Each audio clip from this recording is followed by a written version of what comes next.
this NBA season has been filled with a lot of things that we expected. The Lakers are dominant, Trae Young is looking more and more like a superstar, Giannis is only getting better, and James Harden is bricking everything.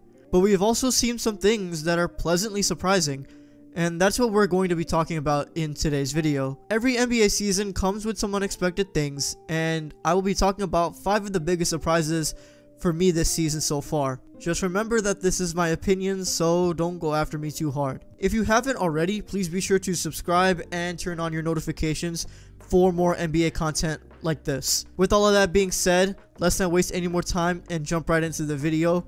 My name is Nas, and this is the Nas 5.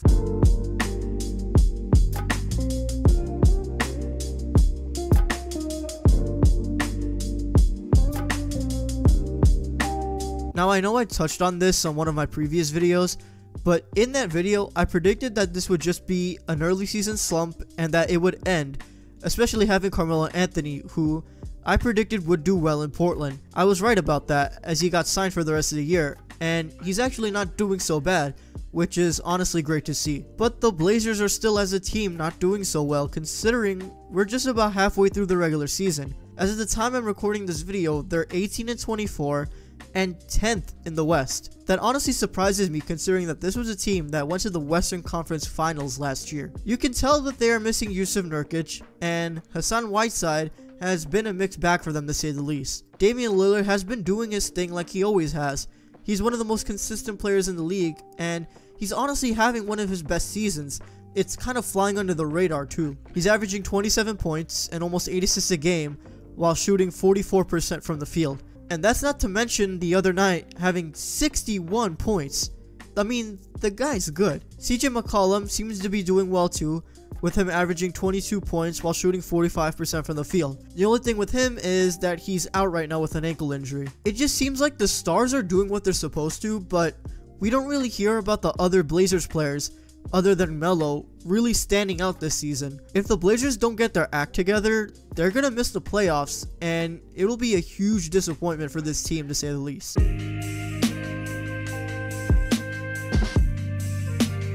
So the same thing with Portland. I talked about the strong start that the Miami Heat had, and I'll be honest, I wasn't completely sold on it lasting, but boy was I wrong.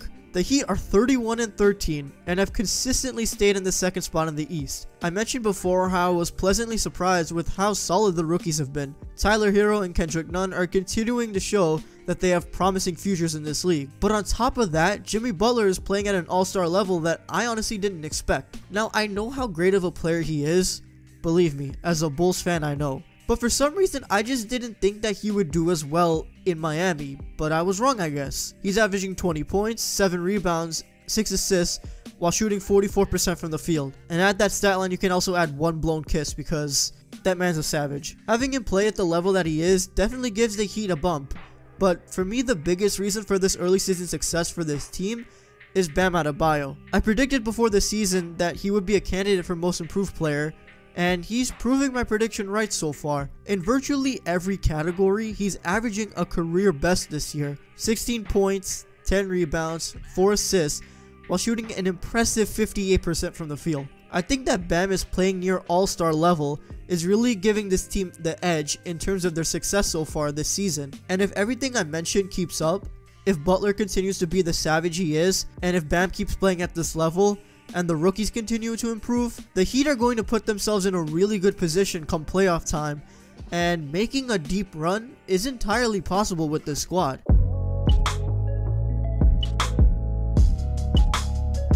So this is one of the biggest surprises this season, for me at least. Before the season started, I was curious as to how the young ex-Lakers would fit in being in the Pelicans, especially playing with Zion Williamson, who's obviously the biggest hype. Obviously, until recently, Zion had been injured, and Brandon Ingram has clearly taken the opportunity to really shine. All of those KD comparisons are starting to come back now from years ago, and I don't blame him. I didn't really think that Ingram would be this all-star type of guy. I just thought that he was going to be a mediocre starter player who had a lot of hype with him coming into the league, but just becoming a bit of a letdown. But this season, something changed, and he's been on a tear so far, making the case to possibly be an all-star this year. He's averaging 25 points, 6 rebounds, and 4 assists a game while shooting 47% from the field. His PER throughout his career has been around 13.5.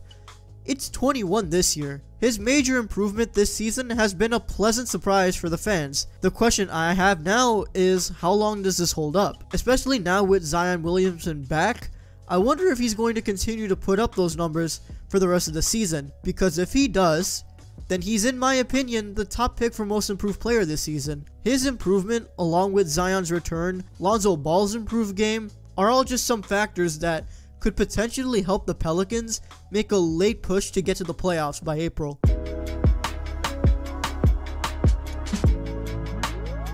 Now, in terms of teams that are exceeding expectations this season, the Oklahoma City Thunder take the cake. After Damian Lillard waved them goodbye, Paul George and Russell Westbrook got traded, most fans, including me, thought that there was no chance in hell the Thunder would get even close to the playoffs. But here we are. The Thunder have a record of 26-19, and they have the 7th seed in the West. This was not expected, and the fact that they are a playoff team and they have beaten some of the best teams in the league so far shows that they are one of the biggest surprises this season. Chris Paul never fall off. The biggest thing with him was just his health. The Rockets in 2018 were one game away from the finals until CP3 got hurt. Things were rocky in 2019 as well with his relationship with James Harden. But he was never a player that fell off. He was always one of the top guys in the league.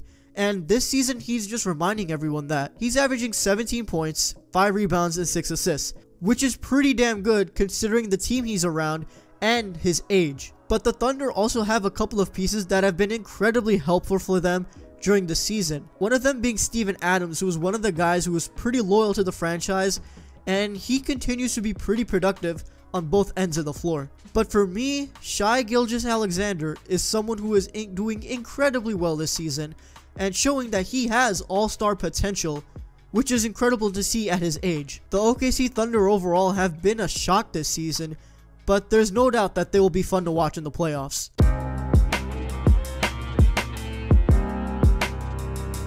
So I don't know if you guys know this, but Luka Doncic is a really good basketball player. In all seriousness, the jump that we have seen from Luka this season is mind-blowing. We all knew last year that Luka would be something special and that he would move up to the MVP status eventually in his career. But to do it in his second season, it's insane. Luka this year is averaging 29 points, 9 rebounds, and 9 assists. The guy is nearly averaging a triple-double. Did I mention he's 20 years old? I mean, at this rate, there's no doubt that he will be all-NBA first team this season, which is crazy to me considering how young this guy is. Not to mention that the Mavericks are also a solid team overall. Him and Kristaps Porzingis are looking like a duo for the future that could win championships one day. They're the 5th seed now, but who's to say they will only get better and better considering how young they are and how much potential they have. Luka's jump from Rookie of the Year to All-Star starter to potential MVP pick is impressive to say the least. He's so much fun to watch this year too, it's insane. And it gets me more excited for what the future holds for him, because right now, he's going off, and I'm loving every minute of it. So that's going to wrap up this video. Thank you guys so much for watching. If you did enjoy, please be sure to leave a like and comment below what you think are some of the biggest surprises so far this NBA season. If you haven't already, please be sure to subscribe to the channel for more NBA content. Turn on your notifications as well, so you know when I upload. I also want to let you guys know that I am starting an NBA related podcast soon. So once I get that figured out, I will let you guys know. I'm super excited for what I have in store. It's going to be a lot of fun. Thank you guys so much always for the continuous support, and I will see you guys in the next one. Peace.